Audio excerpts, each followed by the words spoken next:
बिस्मिल्लाहिर्रहमानिर्रहीम। अस्सलाम वालेकुम स्टूडेंट्स, उम्मीद करती हूँ आप लोग सब ठीक ठाक होंगे। बीएस मैथ सेकंड सेमेस्टर, आज हमारा लेक्चर नंबर 9 है, इंट्रोडक्शन टू स्टैटिस्टिकल थ्योरी। बेटा आज हम पढ़ने जा रहे हैं correlation coefficient for group data. बेटा कोरिलेशन कोएफिशिएंट हम अनग्रुप डाटा के लिए कर चुके हैं, आप लोग लास्ट लेक्चर में पढ़ चुके हैं।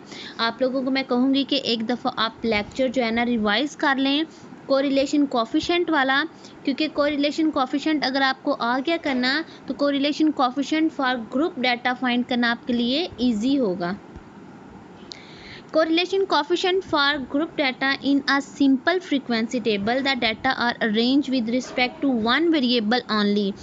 बेटा आपने क्वेश्चन पढ़ा है, एक वैल्यूज़ होती हैं हमारे साथ, उसके साथ डाटा होता है और साथ में फ्रीक्वेंसी होती है। ठीक है, सिंपल आपने वन वेरिएबल के साथ आपने क्वेश्चंस किए हैं। लेकिन बेटा यहाँ पे हम करेंगे जहाँ पे हमारे पास दो वेरिएबल्स होंगे, ठीक है, उसको हम कहते हैं बाइवेरिएट फ्रीक्वेंसी टेबल या हम कोरिलेशन टेबल भी कहते हैं। ठीक है, हमारे पास उसको हम row and column wise frequency हमारे पास होती है बेटा। ठीक है, हमारे पास टू वैल्यूज़ होती हैं, वो टेबल आपको आगे हम पढ़ते हैं तो आपको समझ आ जाएगी। ठीक है, the number of observation falling in the I and J. बेटा टेबल के अंदर आई और जे वाइज वैल्यूज़ लिखी होती हैं। ठीक है, आई और जे, बेटा आई और जे सेल्स का आपका मतलब है कि आई रो जे कॉलम। ठीक है, रो एंड कॉलम वाइज आपके पास डाटा होगा, क्योंकि इसके अंदर हमारे पास टू वेरिएबल्स हैं, बाइवेरिएट फ्रीक्वेंसी टेबल है। ठीक है, टू वे फ्रीक्वेंसी टेबल भी हम इसको कहते हैं और बाइवेरिएट भी हम इसको कहते हैं। ठीक है, इसमें हमारे पास दो वेरिएबल्स होते हैं और दो डाटा हमारे पास गिवन होता है। क्लासेस हमारे पास एक्स की और वाई की अलग अलग होती हैं। ठीक है, correlation coefficient if it exists can be calculated from such a two-way frequency table by using the class midpoints. ठीक है बेटा, हम जब two way class frequency table करेंगे तो हमने मिड पॉइंट को यूज़ करना है। आप लोगों को पता है कि मिड पॉइंट्स हम कैसे फाइंड करते हैं। ठीक है, तो ये हमारे पास आर का फॉर्मूला है। अब देखिए बेटा, ये कोएफिशिएंट ऑफ कोरिलेशन का फार्मूला जो आप लोगों ने पढ़ा है, ये सेम वही फार्मूला है, सिंपल इसके अंदर फ्रीक्वेंसी ऐड होगी है। ठीक है, sum of F X Y minus sum of F X, क्योंकि ये फ्रीक्वेंसी होगी तो हर फार्मूले में आपकी फ्रीक्वेंसी मल्टीप्लाई होगी। Sum of F X sum of F Y divided by N, under root आपके पास एक्स की वैल्यू है और फिर देन वाई की वैल्यूज हैं। ठीक हो गया।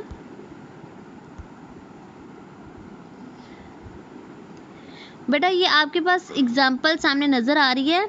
ठीक है, ये हमारे पास coefficient of correlation group wise है। ठीक है, ये बेटा आपको मैंने बुक शेयर की थी, चौधरी शेर मोहम्मद की बीएस वालों की बुक होती है, ये पार्ट 1 की मैंने आपको ऑलरेडी आपके फर्स्ट सेमेस्टर में मैंने सेंड कर दी थी। आप लोगों के सबके पास होगी, नहीं हुई तो मैं आपको ग्रुप में शेयर कर दूँगी। ठीक है, परेशान नहीं होना। चैप्टर नंबर 10 में 10.8 एग्जाम्पल है जिसको हम डिस्कस कर रहे हैं। ठीक हो गया बेटा, ये हमारे पास एक टेबल आपको नज़र आ रहा है, ये आपके पास एक्स की और वाई की वैल्यूज़ हैं। आपको साइड पे नज़र आ रहा होगा, राइट साइड पे फर्स्ट कॉलम में ग्रेड्स इन स्टैटिस्टिक्स वाई, ये बेटा वाई का कॉलम है, क्लासेस हैं ये आपके पास। सामने फ्रंट पे रो वाइज आपको नज़र आ रहा है grades in mathematics x, x की वैल्यूज़ हैं। ठीक है, ये एक्स का कॉलम हो गया, ये वाई का कॉलम हो गया। अब ये बेटा सेंटर में ये जो वैल्यूज़ हैं, ठीक है, ये सेंटर में जो वैल्यूज़ हैं ये आपके पास फ्रीक्वेंसी है। ठीक हो गया बेटा, ये आपके पास वैल्यूज़ क्या है, फ्रीक्वेंसी है। अब आपने रो वाइज, ठीक है, रो वाइज वैल्यूज़ को प्लस करेंगे तो वो आपके पास वाई की फ्रीक्वेंसी आएगी। बेटा लास्ट कॉलम के लास्ट में टोटल लिखा हुआ है कॉलम वाइज। ठीक है, राइट साइड पे जो कॉलम है टोटल का वो आपके पास वाई का है। ठीक हो गया बेटा, ये y का कॉलम है, मतलब ये y की फ्रीक्वेंसी है। इसी तरह आपके पास x जो रो वाइज नीचे लिखा हुआ है, लास्ट कॉलम में रो वाइज टोटल लिखा हुआ है, ये आपके पास x की फ्रीक्वेंसी है।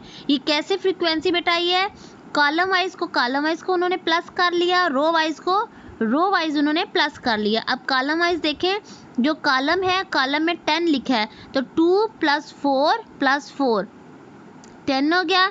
इसी तरह आपके पास जो रो वाइज 7 लिखा है, ठीक है, टोटल का 7 है, तो ये 7 कैसे है बेटा, 3 + 3 + 1, ठीक है, इस तरह उन्होंने प्लस करके ये फ्रीक्वेंसी लिख दी है। अब हमने इसकी सोल्यूशन की तरफ जाना है, तो बेटा कैसे हम इसको सॉल्व करेंगे, यू एंड वी के मेथड से करेंगे। बेटा आप लोगों को फर्स्ट सेमेस्टर में ऑलरेडी आप लोग पढ़ चुके हैं, अरिथमेटिक मीन आप लोगों ने फाइंड किया था स्टेप डेविएशन का या कोडिंग मेथड का, उसमें हमने यू वाले फार्मूले से किया था, ठीक है। और आपके यू और वी के कॉलम को आपको पता है कि यू एंड वी को कॉलम हम कैसे फाइंड करते हैं बेटा, x - a डिवाइडेड बाय उसका इंटरवल। अब जो a होता है ये आपके मिड पॉइंट की आपने कोई एवरेज वैल्यू हम ले लेते हैं, वो एवरेज वैल्यू हमारे पास a होता है, u हमारा x होता है, v हमारा y होता है, ठीक है बेटा। ये हम किस लिए यूज़ करते हैं, जब हमारी वैल्यूज थोड़ी बड़ी हो तो हम इसको सॉल्व करते हैं इस मेथड से, ताकि हमारे लिए सॉल्व करना इजी हो जाए, ठीक हो गया बेटा। अब नेक्स्ट कॉलम में अब देखिए, मैंने ग्रेड्स इन स्टैटिस्टिक का y का कॉलम है, मिड पॉइंट y, ठीक है, मैंने उनका मिड पॉइंट लिख दिया। थर्ड कॉलम में बेटा x की वैल्यूज़ हैं, x की क्लासेस हैं और x की मिड पॉइंट लिख दिया। अब इसमें से हमने a सिलेक्ट कर लिया है, y का जो स्टैटिस्टिक्स y वाले का है, मतलब हमने v में से सिलेक्ट कर लिया 64.5 और x में से हमने a को सिलेक्ट कर लिया 74.5। अब बेटा इसमें देखें y = v, x = u, ठीक है, हमने इसको रख लिया। अब v कैसे फाइंड करना है, y - a divided by h, u कैसे फाइंड करेंगे, x - a divided by h, ठीक है। अब हम a ऑलरेडी ये सिलेक्ट कर चुके हैं बेटा। नेक्स्ट कॉलम में नेक्स्ट स्लाइड में आप देखें तो हमने v और u की वैल्यूज़ फाइंड करनी है, ठीक है, उन मिड पॉइंट से हमने u और v की वैल्यूज़ फाइंड करनी है। देखिए बेटा ये मिड पॉइंट है, इसमें से 74.5 हमने सेलेक्ट कर लिया, हर वैल्यू को 74.5 से माइनस करेंगे। 64.5 हमने फाइंड कर लिया बेटा, 64.5 को हर वैल्यू में से माइनस करेंगे, u और v की वैल्यू हम फाइंड कर लेंगे। यहाँ पे बेटा सेल के अंदर जो कॉलम के अंदर आपके पास आएगा fi डॉट का मतलब होगा कि वो y की वैल्यू है और f.j का मतलब होगा फ्रीक्वेंसी x की वैल्यूज़ हैं, ठीक है बेटा। इसमें से आपको थोड़ा सा फाइंड करने का मतलब पता चलेगा कि u एंड v को हम कैसे फाइंड करते हैं। सम ऑफ f u v को कैसे फाइंड करते हैं बेटा, एक दफ़ा आप कॉलम नेक्स्ट स्लाइड देख लें, हम अगेन इसमें आ जाएंगे, आपको क्लियर हो समझ आ जाएगी जी बेटा। अब ये कॉलम आपको नज़र आ रहा है, ठीक है, टेबल नज़र आ रहा है आपको, बाइवेरिएट टेबल हम कहते हैं, कोरिलेशन का टेबल है ये हमारे पास, ठीक है। या फिर टू वे फ्रीक्वेंसी टेबल होता है, टू वे फ्रीक्वेंसी मतलब दो फ्रीक्वेंसी हमारे पास होता है, टू डाटा को हम डील कर रहे होते हैं।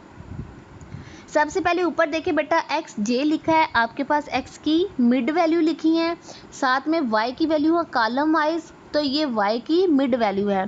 इसी तरह हमने x को हमने u डिनोट किया है और y को हमने v डिनोट किया है।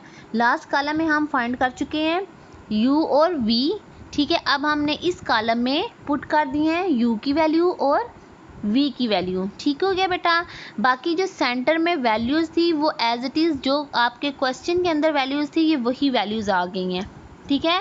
ये वही वैल्यू हमने लिए 2 4 4 1 4 6 5 5 10 8 1, ये बेटा आपकी वही वैल्यूज़ हैं जो क्वेश्चन के अंदर वैल्यूज़ थी, ठीक हो गया। अब हमने फ्रीक्वेंसी जब हमने कॉलम वाइज फ्रीक्वेंसी की है तो वो y की वैल्यू है, y की फ्रीक्वेंसी है। ऐसे हमने उनको रो वाइज फाइंड करेंगे, तो ये हमारे पास जो रो वाइज लिखी है बेटा, ये नीचे आपको रो f.j नज़र आ रहा है, इसका मतलब है ये आपके पास x की वैल्यूज़ हैं, fi डॉट इसका मतलब है ये आपके पास v की वैल्यूज़ हैं, ठीक है, y की वैल्यूज़ हैं या v की फ्रीक्वेंसी है, दोनों फ्रीक्वेंसी आई बेटा। अब आपने f और v है, v का जो कॉलम है आपने फ्रीक्वेंसी के साथ मल्टीप्लाई करना है, फिर आपने v का स्क्वायर, यहाँ से देखें 2 का स्क्वायर करेंगे तो 4 और ये 10 के साथ मल्टीप्लाई करेंगे तो 40 आ गया, ठीक हो गया बेटा। इतना क्लियर है आपका कि f और v को फाइंड कर लिए और f v के स्क्वायर को फाइंड कर लिए, ठीक है बेटा। यहाँ से थोड़ा सा मुश्किल होगा कि और f u v कैसे फाइंड करना है, f u v को कैसे फाइंड करना है, u और v को मल्टीप्लाई करना है और साथ में फ्रीक्वेंसी। अब बेटा ये देखें आपकी v की फर्स्ट वैल्यू क्या है 2 और u की वैल्यू क्या है, यहाँ पे ये जो स्किप लिखे हैं इसका मतलब है यहाँ कोई वैल्यूज़ नहीं है, ठीक है। अब आपने v लिया, v को 2 की वैल्यू को यहाँ पे देखें u की वैल्यू 1 है और v की वैल्यू 2 है, फ्रीक्वेंसी आपकी 2 लिखी है। बेटा आपने इन तीनों को मल्टीप्लाई करके कॉर्नर पे लिख दिया 4, फिर आपने 4 को मल्टीप्लाई किया 8 2 टाइम मल्टीप्लाई होगा 16, आपने कॉर्नर में 16 लिख दिया। फिर आपने बेटा 2 को मल्टीप्लाई किया 4 के साथ, ठीक है, क्या आपके पास आ गया 8 ने 3 के साथ मल्टीप्लाई किया 24, तो बेटा यहाँ ऊपर कॉर्नर में आपके पास 24 आ गया। अब आपने इन तीनों को जमा करना है तो आपके पास FUV आ जाएगा, ठीक हो गया बेटा। FUV आपके पास 44 फाइंड हो जाएगा। ये लास्ट कॉलम में देख लें, यहाँ पे UV लिखा हुआ है, FUV मतलब 2 मल्टीप्लाई हुआ 1 के साथ, 1 मल्टीप्लाई हुआ 2 के साथ। इसी तरह फिर सेकंड कॉलम 4 2 के साथ मल्टीप्लाई हुआ, फिर इन तीनों को जमा करेंगे तो आपके पास ये लास्ट कॉलम में 44 आ जाएगा, ठीक है बेटा। आप या रो वाइज कर लें या कॉलम वाइज कर लें, सेम प्रॉब्लम होती है, ठीक है। इन सब को जमा किया, फार्मूला आपके पास बेटा ये FUV का, जहाँ पे x है वहाँ पे u आ जाएगा, जहाँ पे y है वहाँ पे v आ जाएगा। आपने इसके अंदर फार्मूले में वैल्यूज़ पुट कर लेनी है बेटा। ये आपकी असाइनमेंट है, ये 2 क्वेश्चन है, ये 2 क्वेश्चन आप लोगों ने सॉल्व करके मुझे ग्रुप में शेयर करने हैं।